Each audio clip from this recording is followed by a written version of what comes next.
CIBIL score ഉണ്ടാക്കുന്ന ചതിക്കുഴികളെക്കുറിച്ചുള്ള reporter livethon പുറത്തുകൊണ്ടുവന്നത് സമൂഹത്തിന്റെ പല മേഖലകളിലുള്ള മനുഷ്യരുടെ ജീവിത ദുരിതങ്ങളാണ്.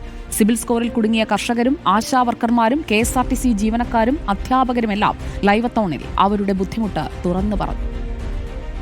അടിസ്ഥാന ജനവിഭാഗങ്ങളുടേതുൾപ്പെടെ സമൂഹത്തിൻ്റെ മിക്ക മേഖലയിലും സിബിൽ സ്കോറിൻ്റെ ദുരിതം അനുഭവിക്കുന്നുണ്ടെന്ന് വ്യക്തമായി.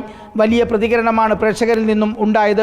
സിബിൽ സ്കോർ കർഷകരുടെ നട്ടലൊടിക്കുന്നുവെന്ന് കർഷകനും ചലച്ചിത്ര താരവുമായ കൃഷ്ണപ്രസാദ് പറഞ്ഞു.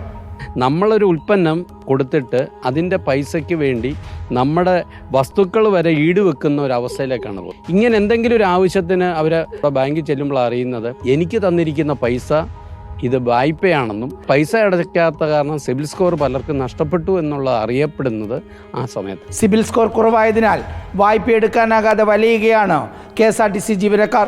ശമ്പള പ്രതിസന്ധി വായ്പാ തിരിച്ചടവിനെ ബാധിച്ചതോടെ സിബിൽ സ്കോർ കുത്തനെ കുറഞ്ഞു. വാഹന വായ്പയുടെ തവണ മുടങ്ങിയതാണ് കോഴിക്കോട്ടെ ഒരു യുവാവിനെ ദുരിതത്തിലാക്കിയത്.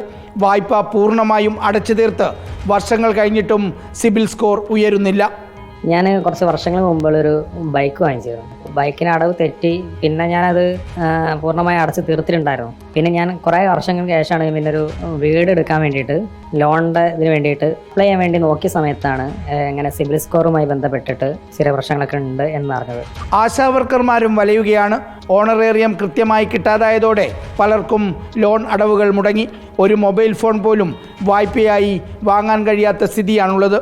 ഞങ്ങൾ ഫോണൊക്കെ EMI ആയിട്ടാണ് എടുത്തിട്ടുള്ളത്. അപ്പോൾ EMI അടയ്ക്കാതാവുമ്പോഴത്തേക്ക് നമ്മൾ ബൗൺസ് ചാർജ് വരും. അങ്ങനെ ആകുമ്പോൾ നമ്മൾ സിബിൽ സ്കോർ കുറയും. നമുക്ക് എന്തെങ്കിലും ആവശ്യം വന്നൊരു വീട്ടിലത്തെ ആവശ്യം ഒരു ഉപകരണം പോലും നമുക്ക് EMI ആയിട്ട് എടുക്കാൻ നമുക്ക് പറ്റൂല.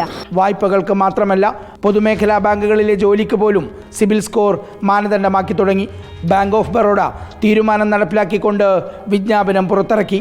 വലിയ സമൂഹത്തെയാണ് സിബിൽ സ്കോർ ജീവിക്കാൻ അനുവദിക്കാത്ത വിധം കാർന്നു തിന്നുന്നത്. ഇതെല്ലാം കണ്ടുകൊണ്ട് ഒന്നും ചെയ്യാൻ കഴിയാതെ കയ്യും കെട്ടിയിരിക്കുകയാണ് നമ്മുടെ സർക്കാർ സംവിധാനങ്ങൾ.